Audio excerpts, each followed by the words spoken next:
neyse gelip işler çok təəssüflər olsun ki aramızdan gittiler, cavan idilər. Allah rəhmət eləsin, Allah ruhlarını şad eləsin. Xəbər verdiyimiz kimi Biləsuvar rayonunda ağır yol nəqliyyat hadisəsinin qurbanı olan 5 nəfər dəfn edilib. Dəhşətli qəzada həlak olanlardan ikisi qardaşdır.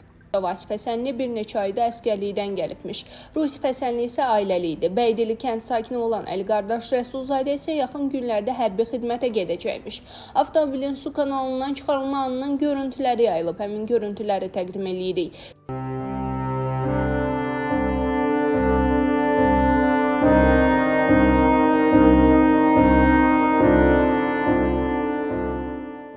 Qeyd eləyək ki, Cənub Muğan su kanalının Biləsuvar rayonu Zəhmədabad kəndindən keçən hissəsində Lexus markalı minik avtomobili idarəetməni itirərək su kanalına düşüb və nəticədə 5 nəfər həyatını itirib.